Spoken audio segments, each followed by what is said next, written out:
오늘 사역자들이라면 어떻게 사역을 해야 하는가, 사역의 동기와 이런 것들을 이제 목사님을 통해서 이제 듣게 될 거고, 첫 번째 강의들이 12시쯤에 마무리가 될 예정입니다.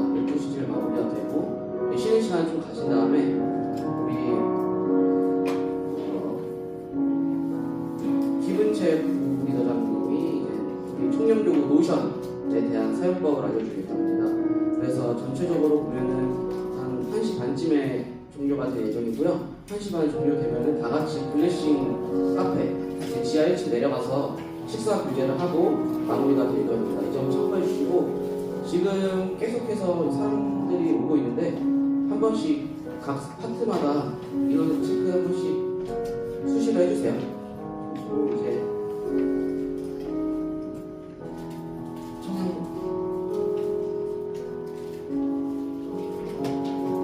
찬양으로 이제 세미나 시작하도록 하겠습니다.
함께 부르짖고 세미나를 위한 기도 한번 하겠습니다. 주여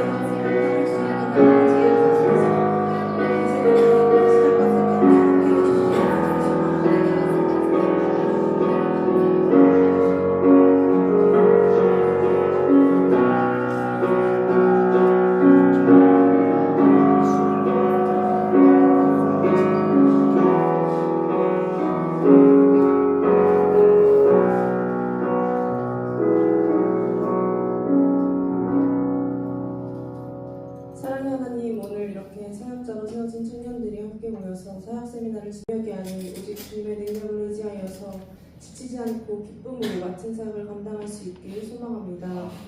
주님 말씀에 기쁨으로 순종하며 주님께서 나를 사랑하실 것 같이 온 마음을 다해 주님과 예배와 또 함께 모인 공동체를 사랑으로 섬기는 자들 될 수 있도록 이끌어 주시기를 간구합니다. 우리가 서 있는 그 자리에서 참된 예배자로 바로 설 때에 우리의 믿음을 통하여 복음이 선포되고 주님의 일하심을 느낄 수 있는 은혜를 허락하시고 그 모든 영광을 주님께 돌릴 수 있는 사역자들로 세워지게 하실 것을 믿습니다. 오늘 주님의 말씀을 전하실 목사님의 모든 순간에도 주님께서 함께 하시며 그 입술을 주장하여 주시길 소망합니다. 목사님께 늘 주님의 지혜를 허락하시고 능력을 더하여 주셔서 맡겨진 영혼들을 선한 길로 이끌어가며 사랑으로 양육하는 선한 목자로 세워주시길 간구합니다. 주님의 말씀으로 권면하고 전하실 때에 듣는 모든 청년들의 마음이 굳건한 믿음의 반석 위에 바로 세워지게 하시고 굳어졌던 마음이 회복되고 치유케 되는 은혜가 임하길 소망합니다. 오늘의 모든 순서를 주님께서 주관하여 주실 것을 믿습니다.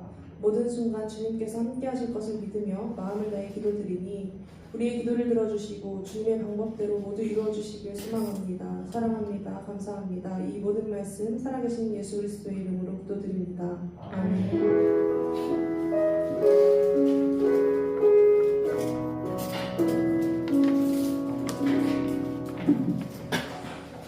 여러분 반갑습니다. 반갑습니다. 제가 적응이 잘 안 되네요. 여러분 반갑습니다. 반갑습니다. 네. 혹시 덩파를 이렇게 나누신 건가요? 뭐 여기 그러면 중앙으로 좀 오세요. 우리 사람도 얼마 없는데 앞쪽으로 오시고 중앙으로 좀 오세요. 자 일어나셔. 중앙만 텅 비어있어요. 자, 앞쪽으로 오시고 또 중앙으로 오셔가지고 네. 맨 앞쪽은 안 앉아도 되니까 여기 중앙이랑 앞쪽으로 오세요. 자 우리 세진이 도원이 있는 그 줄은 비우시고 앞으로 네, 앞으로 기업이도 앞으로 오시고 이쪽으로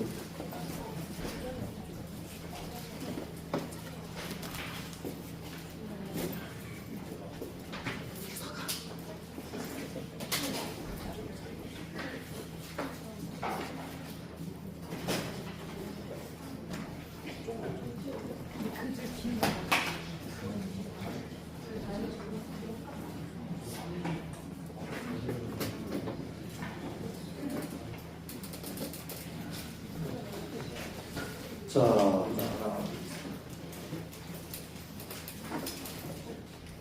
오케이, 좋습니다. 자, 오늘 우리가 모인 이유는 2026년 청년교구 사역자들이 함께 모여서 사역의 기초에 대해서 한번 배워보고 또 우리가 왜 사역하는지에 대한 하나의 스피릿을 우리가 서로 공유하기 위해서 이 자리에 모였습니다. 짧은 시간입니다. 아마 강의가 그렇게 길지는 않을 거예요. 그러나 이 짧은 시간 동안 우리가 나누고 배우는 내용들을 마음에 잘 담아두시고 2026년 한 해 동안 우리가 사역하면서 이 사역의 스피릿을 우리가 함께 마음을 품고 한 마음으로 맡겨진 그 자리에서 하나님 앞에 충성되기를 바라는 마음으로 이 사역 세미나에 임하셨으면 좋겠습니다. 오늘은 제가 특별히 다른 내용은 안 하고요. 기초적인 내용들을 여러분들과 한번 이야기해 보려고 합니다. 자, 제가 번호를 말씀드릴게요. 1번 하면 여러분들이 타이틀을 읽어주시면 돼요. 자, 1번. 네, 첫 번째로는 성경 속에 있었던 사역자들에 대해서 간략하게 살펴보도록 하겠습니다. 이 성경 속 사역자들이 굉장히 많거든요.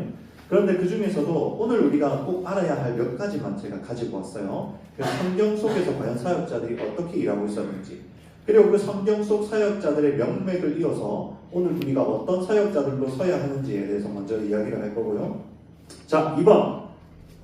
사역자 영성의 중요성. 그렇죠. 사역자는 영성이 굉장히 중요하다는 이야기를 할 겁니다. 그래서 왜 중요한가? 이 영성을 우리가 어떻게 겸비해야 하는가에 대해서 두 번째로 이야기를 하도록 할 겁니다. 그리고 3번. 실제적 사역 지침. 네, 실제적인 사역 지침에 대해서 여러분들 이 사역 지침이라고 하면 사실 굉장히 많을 수 있어요. 그런데 올 한 해 우리가 꼭 가슴에 품고 우리의 사역 현장에서 실제적으로 실천했으면 좋겠다 싶은 것들을 한 몇 가지 가져와 봤습니다. 그리고 마지막 4번.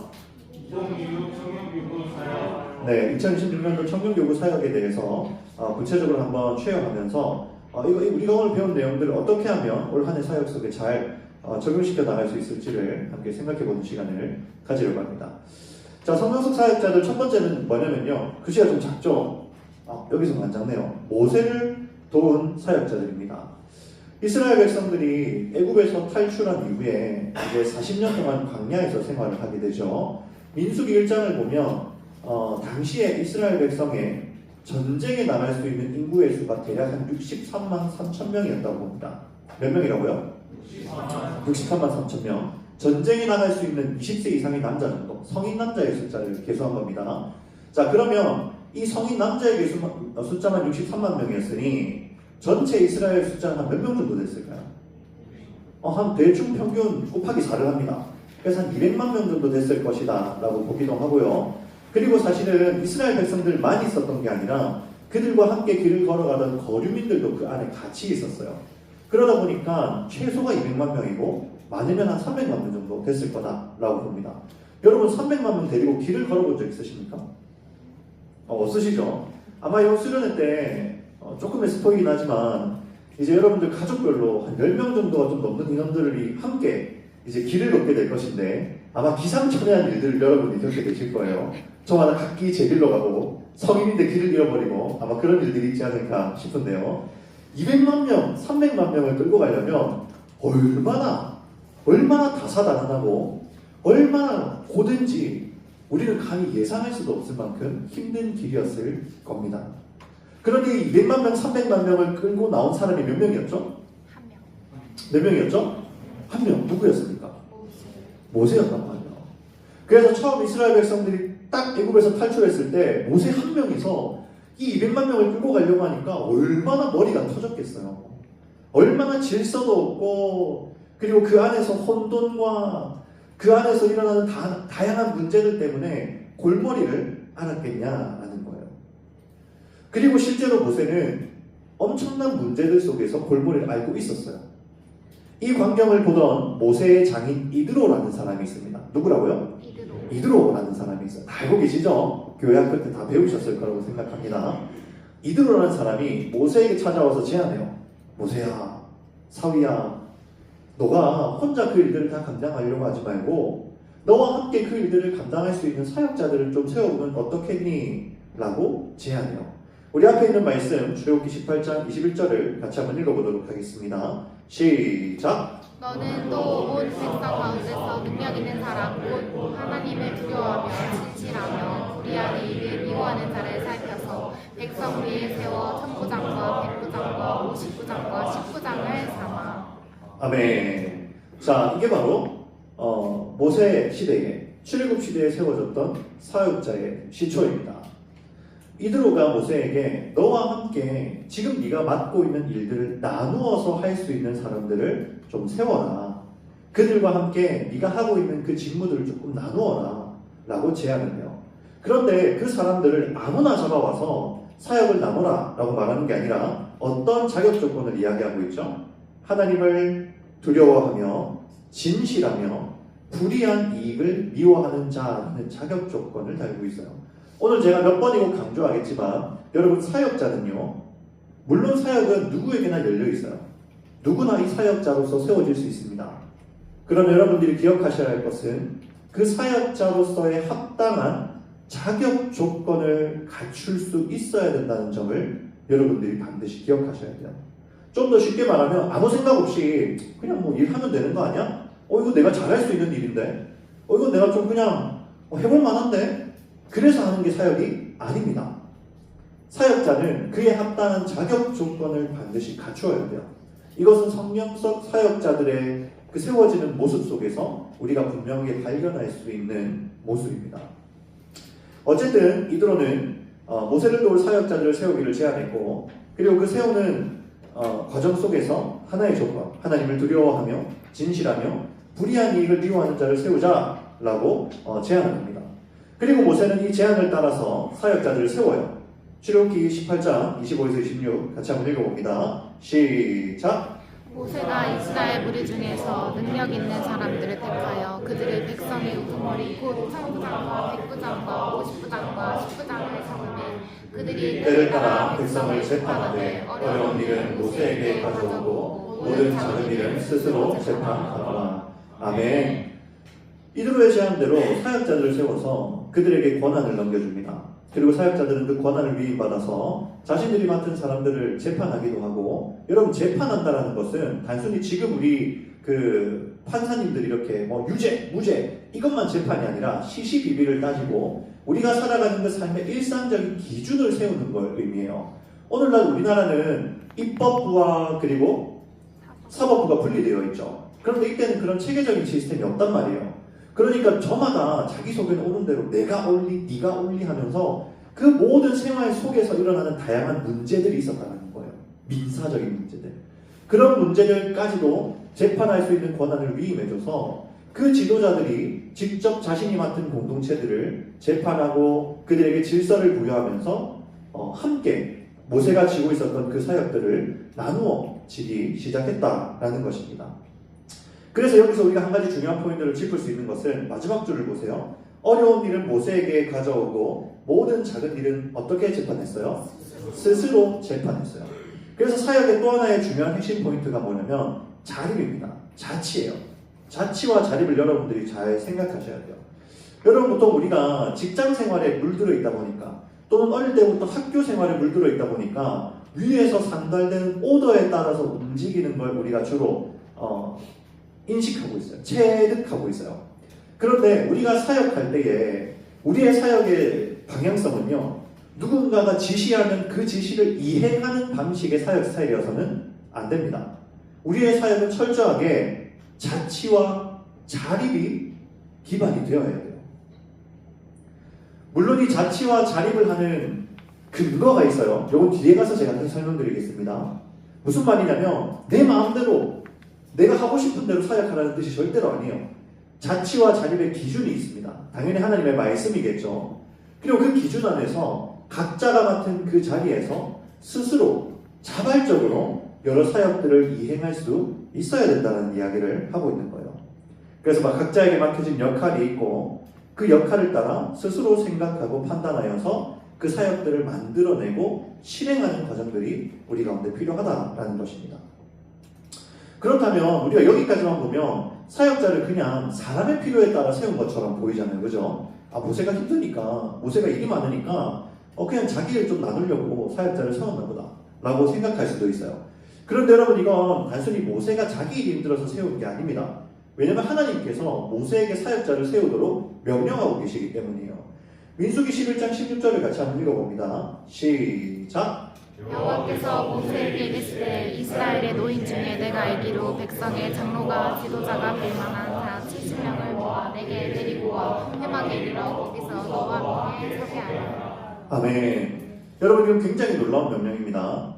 여러분, 우리가 보통 이스라엘의 지도자 하면은 누구만 떠올립니까? 모세만 떠올리잖아요. 그런데 사실 이스라엘의 지도자는 모세 한 명이 아니었습니다. 하나님께서는 모세가 쥐고 있는 일종의 권력이라고 할 수도 있겠죠. 권력 또는 그 지도자로서의 그 위엄을 모세 혼자 지도록 하는 것이 아니라 어떻게 하시죠? 분산시키세요. 70인의 장로들을 세워서 지도자가 될 만한 자 70명을 데리고 오라라고 명령하고 계십니다. 그러니까 모세 한 사람이 자기의 뜻대로 이 공동체를 이끌어가는 게 아니라는 거예요. 그 70명이나 되는 많은 사람들과 자신의 권위를 나누어 가져서 그들과 함께 이스라엘을 이끌어가는 지도자로서의 역할을 감당해야 한다는 것입니다. 그러니 여러분, 교회라는 공동체는요, 단순히 탁월한 리더십 한 사람이 자신의 리더십을 가지고 자신의 뜻대로 이끌어가는 공동체여서는 안 된다라는 이야기를 제가 다시 한번 말씀을 드립니다. 교회라는 공동체는 우리가 함께 하나님의 말씀 안에서 하나님께서 우리에게 부여하신 예수 그리스도의 권위를 각자가 지고 각자가 머리 대신 예수 그리스도를 향한 그 온전한 시선을 가지고 함께 만들어가고 함께 실행하는 사역들로 교회를 채워야 된다라는 거예요. 그러니까 목사님이 하고 싶은 사역, 또는 우리 뒤에 계시는 부장님이 하고 싶은 사역, 또는 뭐 우리 범준이가 하고 싶은 사역, 유빈이가 하고 싶은 사역, 이런 걸 말하는 게 아니에요. 우리 공동체의 유익을 항상 염두에 두면서 우리가 어떤 방향으로 나아가고 어떤 사역을 실행할 때에 우리가 머리 대신 예수 그리스도께로 더욱더 가까워질 것인가를 각자가 함께 고민하여서 함께 머리를 맞대고 만들어가는 우리의 사역과 우리의 공동체여야 한다라는 것입니다. 그리고 이 명령은 제일 첫 줄을 보세요. 누가 명령하신 것이죠? 저 때문에 안 보이시나요? 자, 누가 명령하신 것이죠? 여호와께서 모세에게 명령하신 거예요. 그리고 모세가 여호와의 명령을 따라서 70인의 장로들을 세우자 놀라운 일이 일어납니다. 같이 한번 읽어보겠습니다. 시작. 내가 강림하여 거기서 너와 말하고 내게 임하면 그들에게 하리니 그들이 너와 함께 백성의 짐을 감당하고 너 혼자 감당하지 아니하리라. 아멘. 하나님께서 모세와 함께 세워진 그 70인의 장로들에게 성령으로 그들에게 기름 부어주십니다. 영을 그들에게도 임하게 하리니 라고 하세요. 그러니까 하나님은 하나님의 일을 감당하기에 모여든 그 사역자들에게 성령을 부어주셔서 하나님의 사역자로서 하나님이 세워주신다는 거예요. 이걸 여러분들이 잘 기억하셔야 됩니다. 여러분, 우리가 사역을 하다 보면 저는 아직 사역자로서의 적합한 조건을 갖추지 못했어요. 저는 너무 부족해요 라고 하시는 분들이 있어요.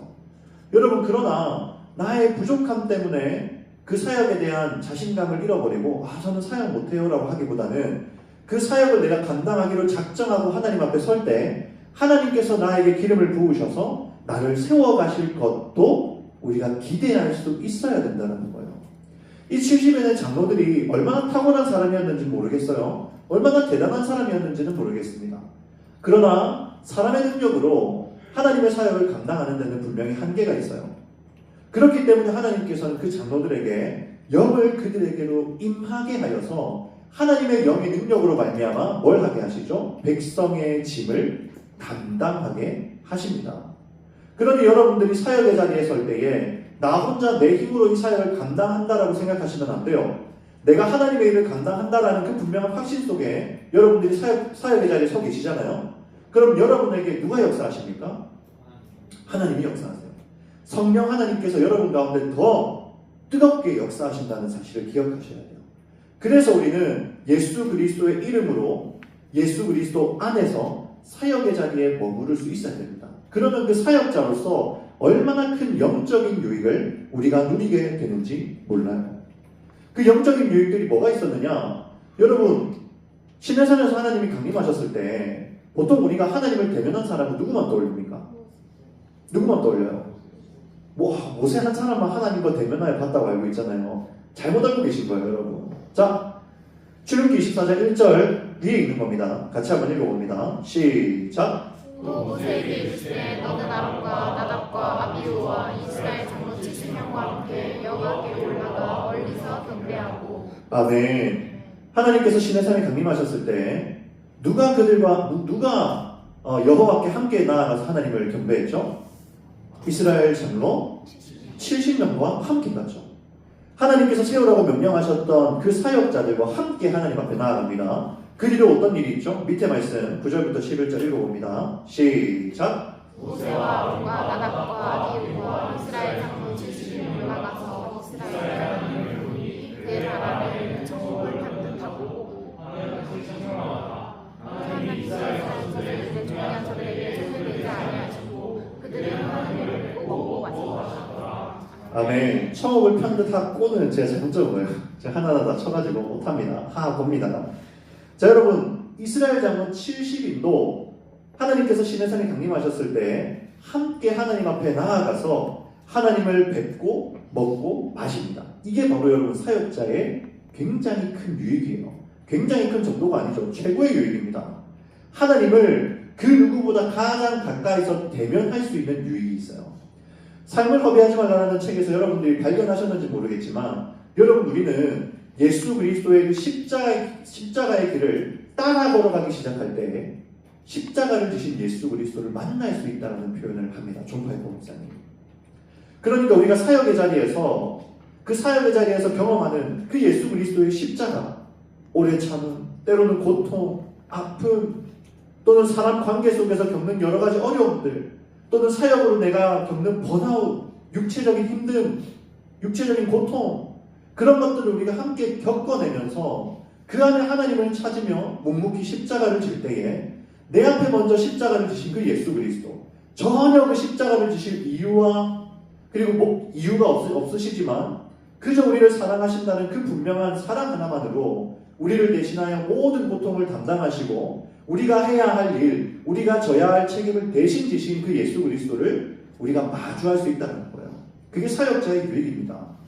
마찬가지로 여기서도 이 70인의 장로들이 경험한 가장 큰 유익이 뭐죠? 모세와 함께 가장 가까이서 하나님을 대면했다는 거예요. 하나님을 뵙고 먹고 마셨다라는 것입니다. 이것이 우리가 기억해야 할 가장 중요한 사역의 유익이에요. 그리고 이 사역의 유익을 여러분들이 누리기 위해서는 여러분들이 하셔야 되는 게 뭘까요? 제가 항상 강조하는 가장 중요한 한 가지가 있습니다. 뭐죠? 기도입니다. 기도로 사역을 감당하셔야 돼요. 뭘 하든지 뭘 계획하든지 항상 기도하셔야 됩니다. 모임을 시작하고 마칠 때 우리가 기도하죠. 근데 그게 어찌 보면 형식적으로 될 수도 있어요. 그러나 형식에 머물지 않는 모든 사역의 현장 속에서의 기도.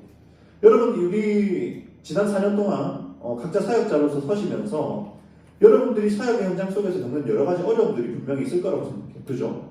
사역을 하면 내 개인적인 내면적인 어려움이든 육체적인 어려움이든 또는 사역의 현장 속에서 그 팀이나 부나 그 공동체 안에서 겪는 여러 가지 어려움들이 분명히 있어요. 항상 순탄하지 않단 말입니다. 그렇죠? 그럼 그 어려움들이 딱 나에게 닥쳤을 때 여러분들 어떻게 반응하십니까? 그냥 막연하게 참아야지. 뭐 사람 사는 게 다 그렇지. 그냥 넘기십니까? 그렇게 하시면 안 돼요. 어떻게 해야 됩니까? 기도하셔야 돼요. 무릎 꿇으셔야 돼요. 우리 가족 사역 하시는 분들은 가족원들이 말을 안 듣고 참 내 뜻과 반대로 걸어가고 참 하나님한테 안 잘하는 것 같은 영혼들을 보면 가슴 아파하시잖아요. 그죠? 뭐 하셔야 됩니까? 기도하셔야 돼요. 그들을 위해서 눈물로 기도하셔야 돼요. 그리고 그 가운데 내 힘으로는 이 사역이 도저히 감당이 안 되는구나라는 사실을 뼈저리게 깨달으셔야 사역을 제대로 하고 계시는 거예요. 그리고 우리 예배 사역부도 마찬가지입니다. 예배 사역부 여러분 일이 잘 된다고 기뻐하시면 안 돼요. 예배 사역부 안에서 막 겪게 되는 여러 가지 갈등, 어려움, 일의 진행이 잘 안 돼, 삐걱거림 그런 것들을 경험하시면서 부단히 사람을 위해서 기도하고 이 사역이 내 힘으로 참 안 되는구나. 때로는 일은 잘 되는데 그 안에 하나님의 은혜가 없을 때가 있어요. 프로그램은 너무 잘 진행이 됐는데 그 프로그램에 참여한 구성원들이 영적인 유익을 얻지 못하고 그저 인간적인 재미와 기쁨만 느끼고 돌아가는 경우들도 있어요. 뭐가 빠져서 그렇습니까? 뭐가 빠져서 그래요, 여러분? 기도가 빠져서 그래요. 찬양팀들 찬양 연주 잘할 수 있죠. 근데 노래 잘하시는 분들이 찬양하면 뭔가 노래 되게 잘한다, 되게 은혜롭다라고 느껴질 수는 있어요, 한순간. 그러나 그 청년교구 구성원이 그 찬양을 통해 은혜를 받기 위해서는 노래를 잘한다고 되는 게 아닙니다. 악기를 완벽하게 연주한다고 되는 게 아니에요. 뭐 하셔야 됩니까? 기도하셔야 돼요. 그래야 그 찬양 가운데 은혜가 임하죠. 찬양 가운데 은혜가 임하게 하실 수 있는 분은 하나님밖에 없어요. 찬양팀만 이야기했지만 다른 팀도 다 마찬가지입니다. 기도하지 않으면 우리의 사역 가운데 은혜가 머무를 수가 없어요. 사역자의 유익이 하나님을 가까이 하는 것인데 하나님을 가까이 하는 유익을 우리의 사역 가운데 누릴 수가 없습니다. 일만 하다가 번아웃 와서 쓰러지고 넘어지는 게 우리의 사역의 반복일 수밖에 없어요. 그래서 우리는 기도하셔야 됩니다. 그리고 기도함으로 그 사역을 감당해내면서 나와 함께 그 길을 걸어가시는 하나님, 나보다 앞서 십자가의 길을 걸어가신 그 예수 그리스도를 그 사역의 자리에서 대면하셔야지만이 여러분의 사역이 성공한 거예요. 일이 잘 되고 못됨이 아닙니다. 넘어가겠습니다. 자, 두 번째, 사도들을 도운 사역자들입니다. 여러분, 초대교회 사도들이 골방에 꽁꽁 숨어있다가 성령의 강림을 경험하고 사도들이 그 골방에서 뛰쳐나와서 복음을 전하기 시작합니다. 대표적으로 베드로가 사도행전 2장에서 골방에서 뛰쳐나와 복음을 딱 전하니까 하루 만에 몇 명이 돌아옵니까? 3,000명이 돌아옵니다. 여러분 한번 생각해 보세요. 제가 밖에 나가서 설교하고 전도를 했는데 3,000명이 우리 수련교에 온 거예요. 여러분 감당하실 수 있겠습니까? 감당하실 수 있으시겠어요? 야, 쉽지 않죠.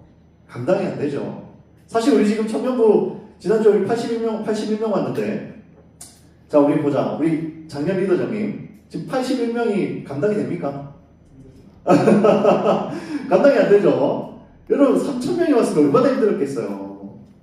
3,000명이 예수님을 믿겠다라고 교회 안에 몰려들었으니 얼마나 다양한 사건과 문제들이 발생이 됐습니까?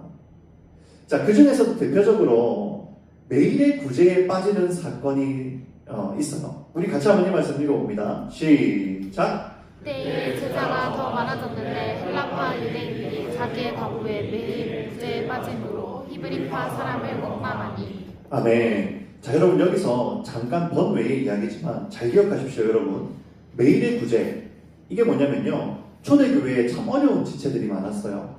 그래서 좀 부유한 사람들, 재정적으로 여유가 있는 성도들이 자기의 재산을 팔아서 가난한 자들에게 나누어주는 아주 좋은 문화가 이 교회 안에 있었습니다.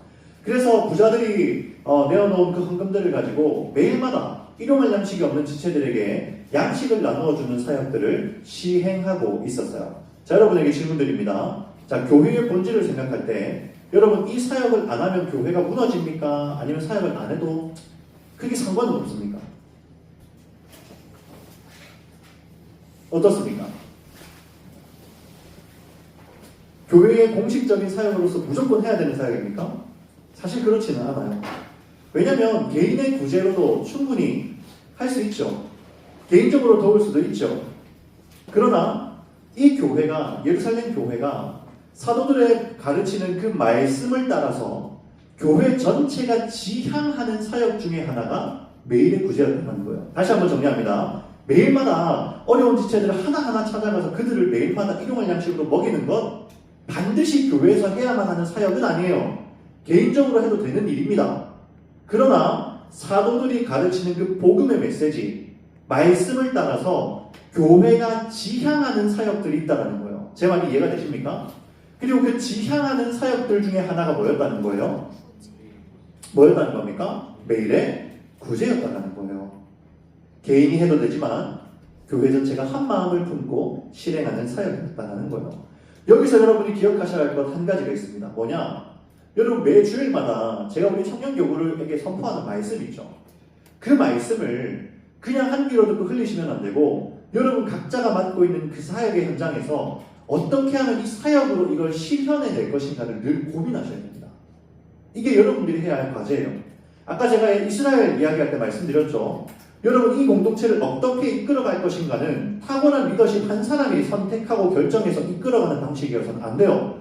우리가 함께 머리를 맞대고 우리에게 이런 말씀이 주어졌는데 이 말씀을 어떻게 하면 우리 공동체와 우리 공동체의 사역 안에 녹여낼 것인가를 날마다 고민하면서 그 가운데 우리 공동체가 지향하는 사역들을 형성하고 만들어가야 돼요. 제 말을 잘 이해하십니까? 이걸 여러분들이 잘 하셔야 돼요.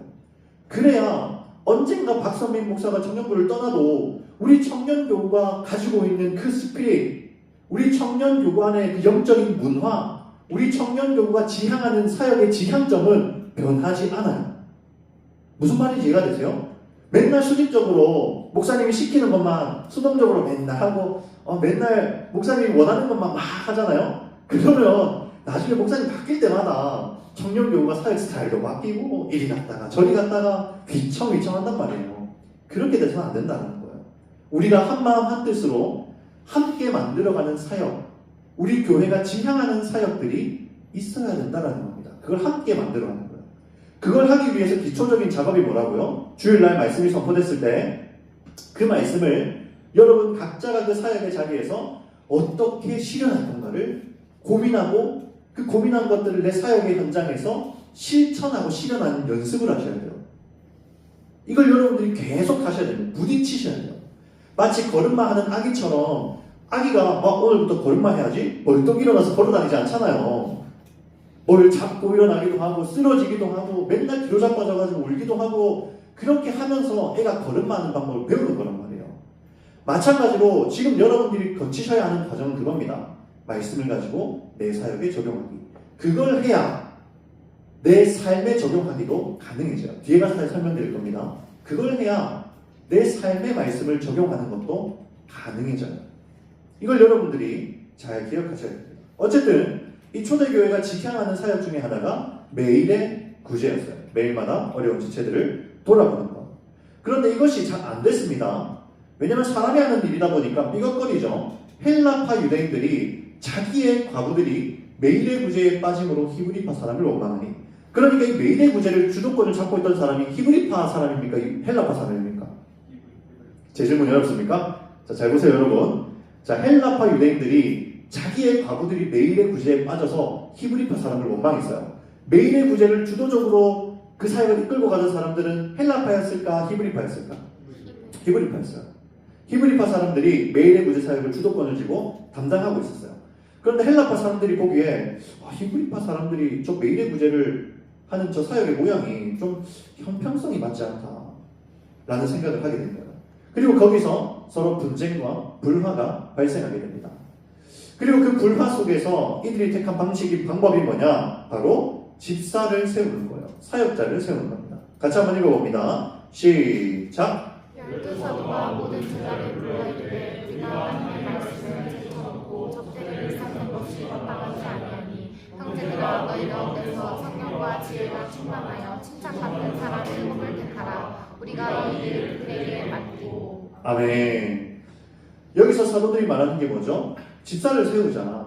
우리가 매일의 구제를 조금 더 원활하게 감당할 수 있도록 사역자들을 세우자라는 제안입니다.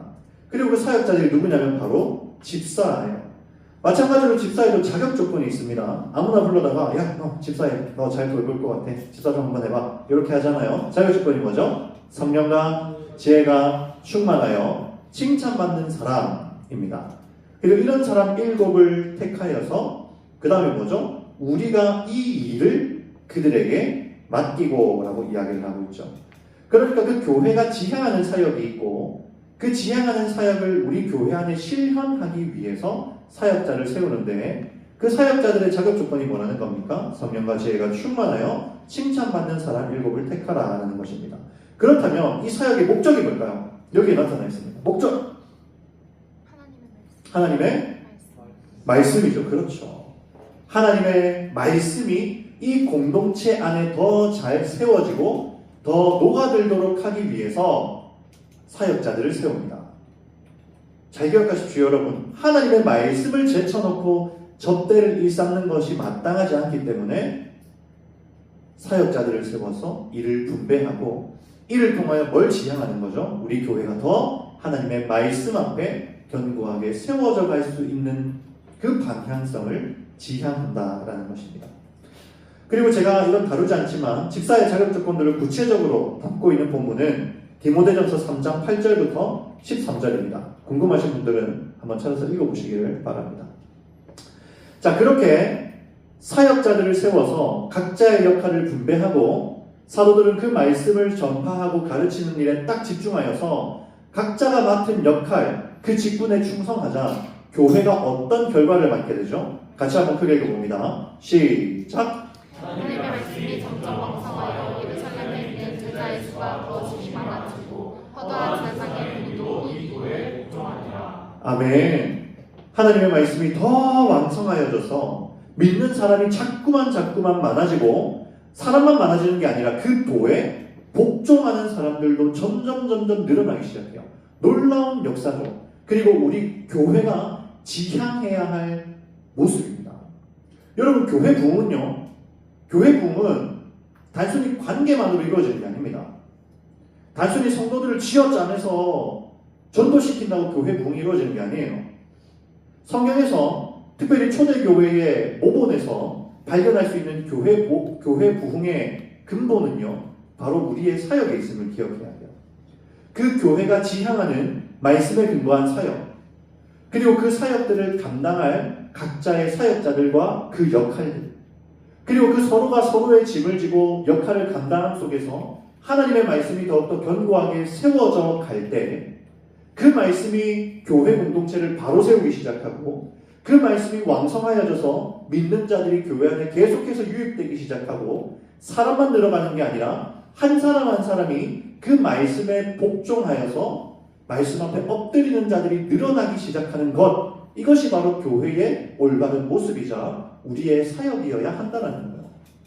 여러분들이 각자의 자리에서 정말 하나님 앞에 온전한 사역을 감당할 때 그것이 바로 교회 부흥의 기틀이 된다는 거예요. 복음 전파의 기틀이 된다는 겁니다. 그럼 여기에 계신 사역자분들은요, 우리 청년교구의 부흥의 실제적인 실세들이자 그 바탕이 되는 분들이세요. 청년교구 부흥은 박상민 목사가 하는 게 아닙니다. 또는 몇몇 사람이 하는 게 아니에요. 이 청년교구의 부흥은 우리 함께 하나님의 일을 감당하는 우리 사역자들 전체가 함께 해나가는 일들이에요.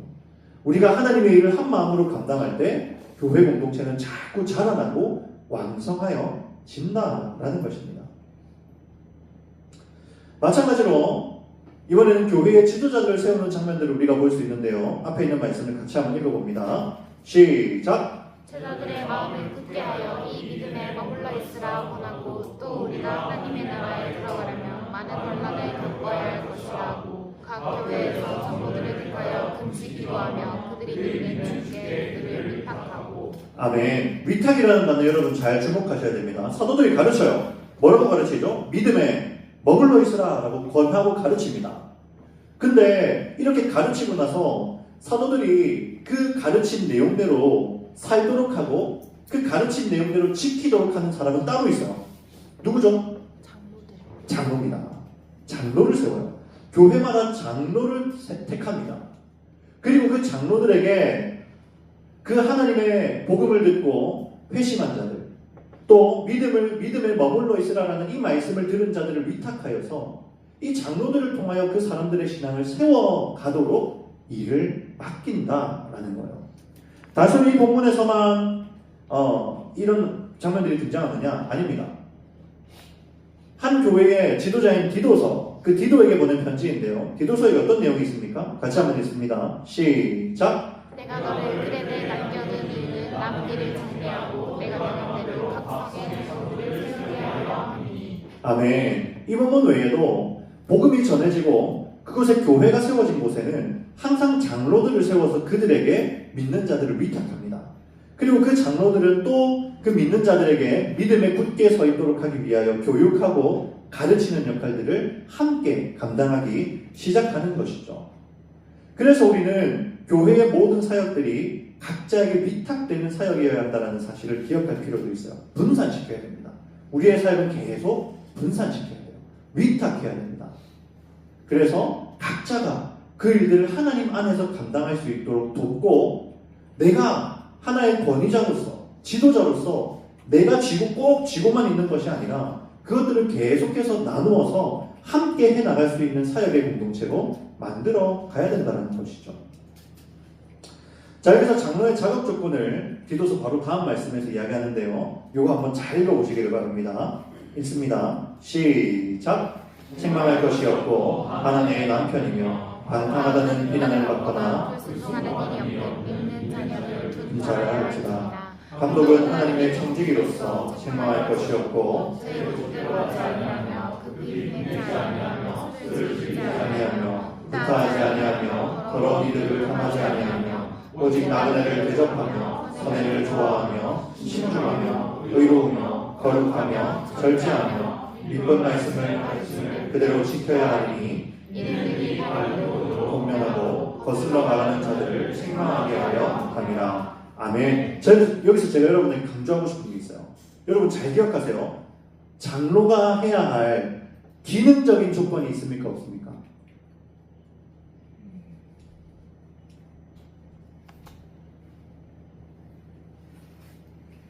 기능적인 조건이 있어요? 없어요?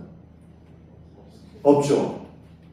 다른 데서도 마찬가지인데 사역자가 기능적인 요소들로 뽑히는 게 아니에요. 잘 기억하세요. 제가 아까 찬양팀 이야기했으니까 노래 잘한다고 싱어 세운다? 물론 그 사람의 은사를 따라 사역을 맡기는 건 지혜로운 겁니다. 그걸 부정하는 게 아니에요.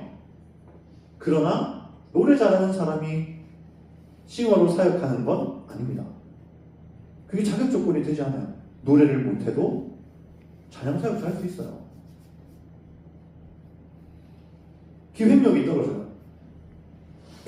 별로 대단한 아이디어를 잘 못 내요.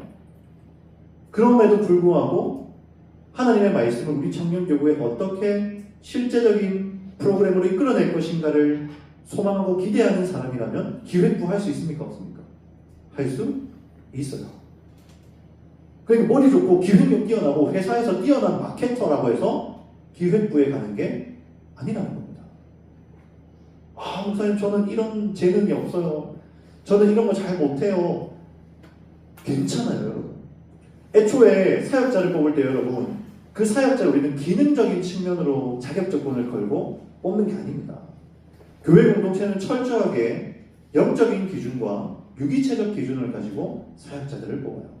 얼마나 하나님 앞에 신실한가. 아까 이스라엘의 장로들을 뽑을 때도 마찬가지죠. 얼마나 하나님 앞에 진실한가. 하나님을 온전히 바라볼 줄 아는가. 그래서 하나님 앞에 날마다 세워져 있기를 견고한가. 그 삶의 경건이 얼마나 하나님 앞에서 확실한가. 그런 것들이 사역자의 모습이라는 거예요. 그리고 하나님 앞에 경건하게 서 있는 자로서 그 삶의 행실이 얼마나 믿음에 기반한 것들인가. 그 삶의 열매들이 얼마나 잘 나타나고 있는가요. 여러분 잘 보십시오. 그냥 착하게 사는 사람을 장로들을 뽑은 게 아니에요. 착하게 사는 사람이 장로들은 이야기를 하는 게 아닙니다. 여기서 나타나는 이 실제적인 하나하나의 조항들은요. 우리가 하나님 앞에 온전한 경건의 자세를 가지고 살아갈 때에 우리의 삶의 열매로 나타나는 실제적인 현상들이에요. 무슨 말인지 이해가 되십니까? 착한 사람이 장로를 해야 된다는 말이 아니라 얼마나 하나님을 온전히 바라볼 줄 아는 자가 장로를 해야 하는가를 우리에게 가르치고 있다는 거죠. 그리고 이건 우리 사역자들이 세워지는데도 동일합니다. 저는 여러분에게 기능적인 조건들을 절대로 여러분들에게 요구하지 않아요. 그리고 그 기능적인 요건들을 갖추지 못한다고 해서 야, 너 왜 이것밖에 못하냐? 라고 말하지 않습니다.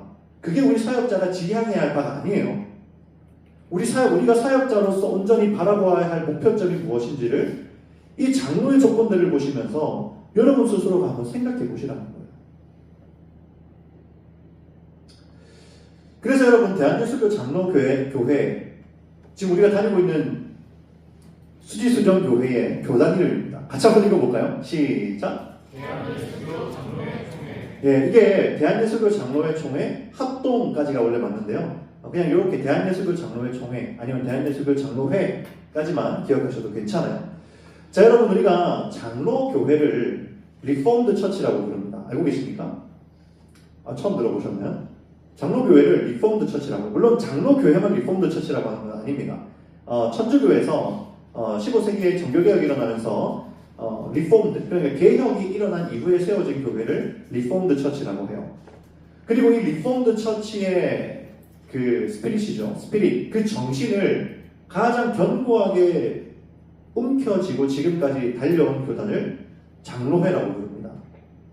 이건 제가 다음에 혹시나 여러분들이 궁금하시면 교회의 역사 교육을 한번 통해서 제가 가르쳐 드리도록 하겠습니다. 어쨌든 우리 장로교회가 가장 자랑하는 것이 뭐냐면 그 리폼드 처치로서의 그 정신을 가장 굳건하게 붙잡고 달려온 교단이라는 게 우리 교단의 가장 큰 자랑이에요. 그래서 우리 장로교단은 항상 철저하게 하나님의 말씀을 중심으로 모든 신앙생활을 이끌어갑니다. 신앙생활을 이행해요. 이 리폼드 처치에서 외치는 캐치프레이즈가 하나가 있는데요. 한번 우리 따라해볼까요? 개혁된 교회는 항상 개혁되어야 한다. 자, 이게 뭔가 들어보면 뭔가 되게 진보적이고 새로운 걸 해나가야 될 것 같은 느낌이 들죠. 그런데 그렇지 않아요. 여기서 말하는 개혁은요, 철저하게 말씀으로의 개혁입니다. 그래서 말씀이라는 기준이 명확하게 세워져 있고 이 교회라는 공동체가 말씀이라는 기준을 벗어날 때가 있잖아요. 그럼 그때마다 뭐 해야 됩니까? 개혁하는 거예요. 어디로? 다시 말씀으로. 또 이상한 방향으로 살짝 틀어졌다 싶으면 또 개혁하는 거예요. 어디로? 말씀으로. 이게 바로 우리 장로 교단이 자랑하는 리폼드 처치의 정신이자 오늘 우리가 장로 교회를 다니는 여러분들이 다니는 이유는 아니겠죠. 다니다 보니까 저희 교회 오신 거 아닙니까? 그런데 어쨌든 우리 장로 교회 교인으로서 우리가 마음에 품어야 할 우리의 정신이기도 하다라는 거예요. 다시 한번 개혁된 교회는 다시 다 같이 개혁된 교회는 항상 개혁되어야 한다. 항상 기억해요. 무엇으로? 그렇죠. 말씀으로 개혁되어야 한다라는 거예요. 그리고 우리의 사역도 마찬가지입니다. 자, 그런데 여러분, 이 장로교회 안에서 세워진 그 직분들을 보시면은요, 초대 교회에 있었던 직분들과 거의 똑같아요. 다르지 않습니다. 왜냐하면 방금 말씀드렸던 이 말씀으로의 개혁 정신 때문에 특별히 다양한 직분들을 만들지 않았어요. 그래서 우리 장로교회 안에서 직분들은 굉장히 심플합니다. 지금 여러분 앞에서 말씀을 가르치는 교사로서의, 메인 교사로서의 역할을 감당하는 목사, 그리고 교회 안의 왕적 직분을 감당하여서 모든 행정과 치리, 그러니까 통치의 역할을 감당하는 장로, 그렇죠. 그 다음에 교회 안에서 실행되는 모든 사역의 실천적인 영역을 담당하는, 맞습니다. 바로 집사, 이렇게 세 가지 직분이 장로 교회 안에서 공적으로 존재합니다. 목사와 장로와 집사. 그래서 목사는 또는 교회 안에 여기 안에서는요, 감독이라고 불리기도 합니다. 또는 교사라고 불리기도 해요. 이 세 개는 사실 같은 직분입니다. 교사, 목사, 감독. 요건 거의 같은 통용되는 직분이에요. 요 직분들은 뭐 하는 사람입니까? 교육하는 사람이에요. 교육하는 사람. 그리고 장로, 아까 뭐 하는 사람이라고 했죠? 치리하는 사람이라고 했죠. 통치하는 사람입니다. 전체적인 시스템을 관장하고 행정적인 부분들을 관장하는 사람을 바로 장로의 직분입니다. 사람이 바로 장로의 직분이에요. 그리고 마지막 집사는 실천적인 겁니다. 교회에 선포된 말씀을 우리 교회 안의 실천적 사역으로 어떻게 이끌어낼 것인지를 고민하고 교회가 지향하는 사역의 가장 앞전선에서 그 사역을 진두지휘하고 이행하는 사람을 바로 집사라고 합니다. 목사님, 여기에 있는 우리 리더, 예배부장, 이런 사역자들은 여기에 이름이 없네요? 라고 생각하실 수 있는데, 제가 말씀드렸죠. 대한예수교 장로교회는 어떤 정신? 어떤 정신? 개혁교회의 정신, 리폼드 처치의 정신이 있어요. 그리고 그 리폼드 처치의 정신을 따라서 장로교회는 목사와 장로와 집사 세 가지 직분을 대표적으로 내세우는 것이고, 우리 청년교회도 마찬가지로 이 리폼드 처치의 정신을 따라 초대교회에서 직분을 세웠던 그 양식대로 지금 우리 청년교회 사역자들을 구성하고 있어요, 실제로. 자, 이를 한번 들어볼까요? 자, 이게 지금 우리 청년교회 사역자들을 어떻게 구조화했는가를 보여주는 하나의 표입니다. 자, 전체적으로 보시면은요, 크게 두 개의 사역으로 구분할 수가 있어요. 핑크색으로 구분되어 있는 가족 1, 가족 2, 가족 3 적혀 있는 거 보이시죠? 요걸 우리는 가족 사역이라고 부릅니다. 어떤 사역이라고 부른다고요? 가족 사역이라고 부릅니다. 자, 그리고 가족 사역을 담당하는 사람들은 리더와 가족장들이에요. 손 한번 들어보실까요? 네, 그렇죠. 이분들이 지금 현재 가족 사역자들입니다. 손 내리시고. 자, 그러면 가족 사역자들은 아까 앞서 말씀드렸던 장로와 그리고 목사와 장로와 집사의 직분 중에 어디에 더 가까울까요? 목사. 어디에 가까울까요? 목사죠. 교육입니다. 교육의 역할을 감당하는 자. 그래서 목사는 교회 안에서 또는 그 공동체 안에서 공동체가 마음에 품고 달려가야 할 말씀을 선포합니다.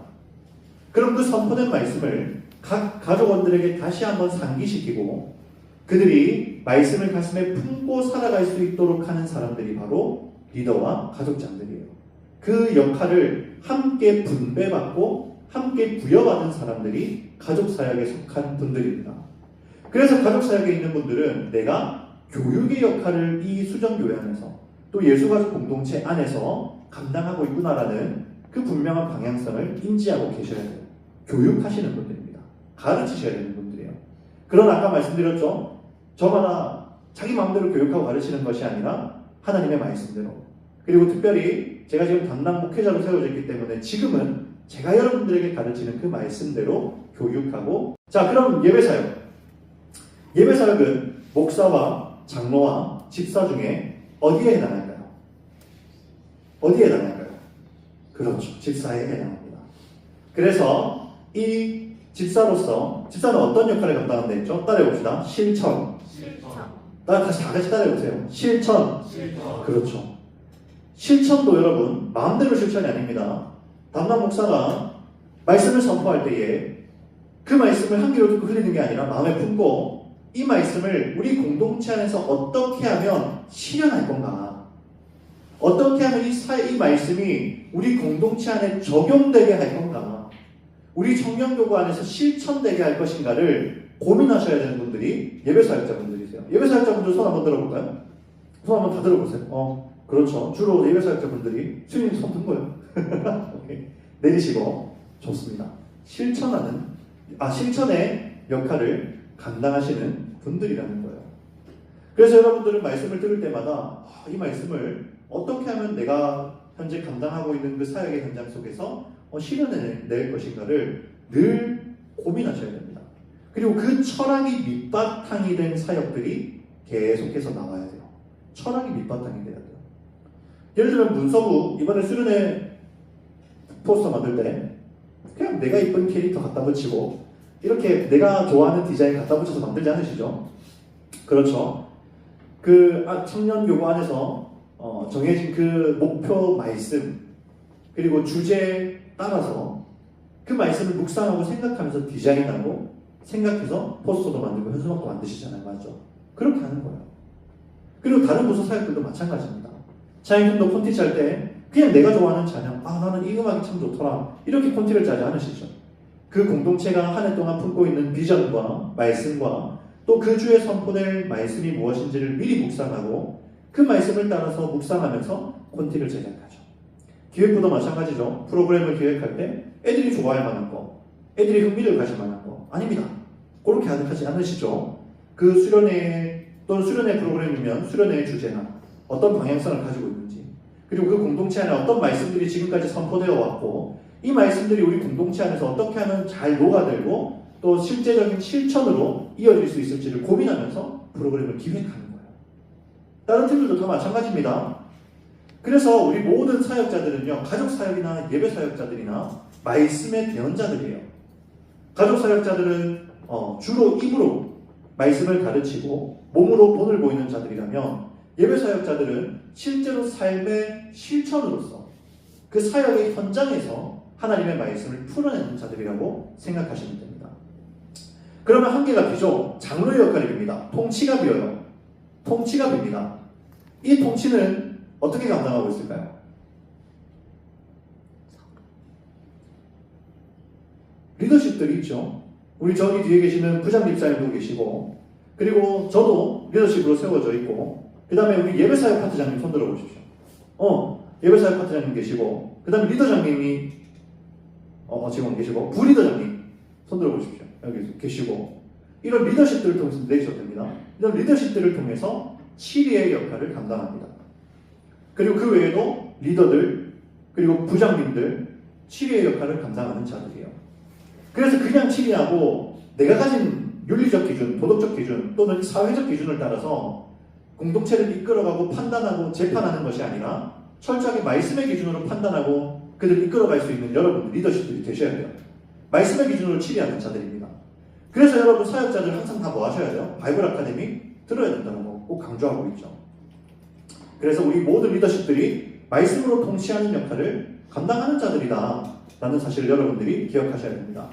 그렇기 때문에 앞에 보시면요, 자 우리 가족 사역자들에게 주어지는 자격들이 있어요. 맨 위에부터 보시면 청년교구 LTC 지금 바이블 아카데미 하고 있는 거죠.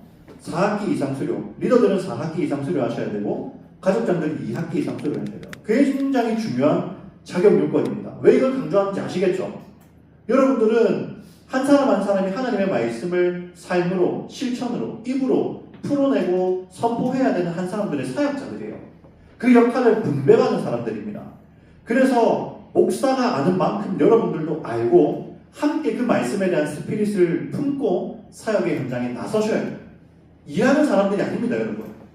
아까 우리 장로의 자격 조건 쭉 훑어볼 때 기능적인 게 하나도 없다고 했죠. 그 기능적인 역할을 가지고 일하는 사람들이 아니에요. 얼마나 하나님 안에 온전히 세워져 있으며 하나님의 말씀 안에서 이 사역들을 잘 세워나가는가가 여러분들이 사역자로서 가장 많이 고민하셔야 되는 부분이기 때문입니다. 그래서 첫 번째로는 LTC 수료하셔야 되고요. 그 다음에 두 번째 뭐죠? 같이 한번 D 한번 뭐야 B랑 이상하네요. 여러분 죄송합니다. 제가 좀 불필요한 거 지우다 보니까 없어졌는데 자 D 한번 읽어봅시다. 시작. 그렇죠. 입으로만 가르치는 게 아니라 뭐죠? 몸으로 먼저 본을 보여야 되는 거예요. 그래서 내가 먼저 청년교구 활동에 성실하게 임하는 모습들을 보여야 되는 거고요. 그 다음 뭐죠? 매주 경건생활. 제가 우리 리더들은 계속 매주마다 경건생활표를 제출하게 했어요. 아, 너 왜 성경 이거밖에 안 읽었어? 이거 하려고 제가 제출하게 한 건 아닙니다. 여러분 스스로 내가 경건생활에 얼마나 착실하게 임하고 있는가, 하나님과의 관계를 얼마나 잘 유지하고 있는가를 실제적으로 보여줄 수 있는 지표가 바로 경건생활이기 때문입니다. 경건생활 표이기 때문이에요. 그만큼 이제는 리더분들뿐만 아니라 우리 부장님들 그리고 가족장들 여기에 계신 모든 사역자분들이 한마음 한뜻으로 경건생활에 임하셔야 돼요. 우리의 사역은 사람의 일이 아니라 머리 대신 예수 그리스도를 향하여 달려가는 우리의 영적인 다름질이기 때문에 경건생활이 절대로 빠지시면 안 돼요. 경건생활하지 않는 그런데 영성이 부족한 사람이 사역을 하잖아요. 그 사역의 현장 속에 은혜가 임할 수가 없어요. 잘 들으세요 여러분. 일은 잘 될 수 있습니다. 기능적인 일은 얼마든지 잘 될 수 있어요. 타고난 사람들이 있어요. 근데 여러분 교회는 일이 잘 되는 공동체가 아닙니다. 한 사람 한 사람이 어떻게 하면 하나님 앞으로 잘 인도되어 갈 수 있을까를 고민하는 게 교회 공동체잖아요. 그러니까 여러분들의 영성이 무너지고 경건생활이 무너지면 우리의 사역이 일은 잘 될 수 있는데 그 사역의 결과에서 나타나는 청년들이 하나님 앞으로 인도되어가는 그 과정은 누락될 수 있다는 거예요. 이루어지지 않을 수 있다는 겁니다. 자, 그 다음 F 읽어봅니다. 시작. 그렇죠. 이건 리더들 기준인데요. 매주 참석입니다. 자, 그 다음 G 읽어봅니다. 시작. 그렇죠. 예배준비 기도에 참석. 자, 마찬가지로 여러분 여기에는 기능적인 조건들이 있습니까? 없습니까? 전 여러분들에게 기능적인 조건을 요구하지 않아요. 물론 기능적인 조건들이 충족되면 너무 좋죠. 실력들이 겸비되면 훨씬 좋죠. 그걸 제가 부정하는 건 아니라고 했습니다. 그러나 그것보다 우선되어야 할 것. 여러분들이 하나님 앞에 얼마나 온전히 세워져 있는가. 얼마나 하나님의 사역자로서 하나님의 일을 감당하는 자로 그 자리에 세워져 있는가가 훨씬 더 중요하다는 거예요. 예배 사역자 자격도 마찬가지죠. 청년교구 LTC 우리 부장님들은 이제 4학기를 수료하기를 위해서 목표를 정하고 열심히 수강을 하셔야 됩니다. 4학기 이상 수료를 하셔야 되고요. 여기서 수료라는 것은 제가 1년치 수료하면 수료증을 드립니다. 그러니까 4학기 수료라는 건 내 수중에 수료증이 최소한 2장 있어야 된다는 소리예요. 아마 잘 없으실 거예요. 지금 수료증이 없으실 텐데 최소한 4학기 이상 수료해야 됩니다. 어머, 밖에 눈이 많이 오네.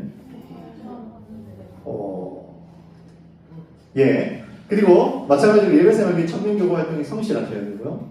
경건생활 하셔야 되고 금요 성령 집회. 자, 여기 계신 사역자분들, 자, 금요 성령 집회 월 몇 회 이상? 자, 여러분 앞에 눈 보지 말고 앞에 보세요, 여러분. 자, 금요 성령 집회 월 몇 회 이상? 자, 여러분 잘 기억하십시오. 금철데이 빼고 이랍니다.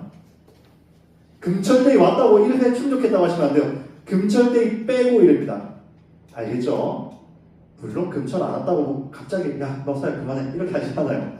그러나 우리가 사역자로서 하나님의 사역자로서 갖추어야 할 최소한의 영적 기준이다라는 것만 기억하시면 좋을 것 같아요.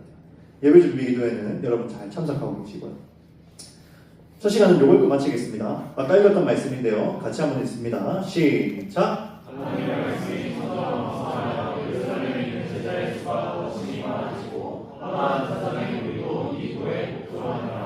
아멘. 여러분들이 각자의 자리에서 하나님의 온전한 사역자로서 세워질 때 하나님의 말씀을 가장 앞에서 전하는 저를 통해서 말씀이 왕성해지기만 하는 게 아니라 여러분들이 각자의 역할을 감당할 때 그 말씀이 우리 공동체 안에 왕성해집니다.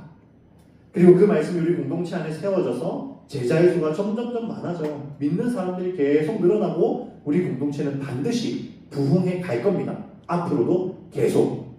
그리고 단순히 사람만 많아지는 게 아니라 어떤 사람들이 늘어나요? 하나님의 말씀, 하나님의 도에 복종하고 그 도에 복종하면서 나타나는 아름다움과 사랑의 모습이 우리 공동체 안에서 점점 나타나기 시작할 거예요.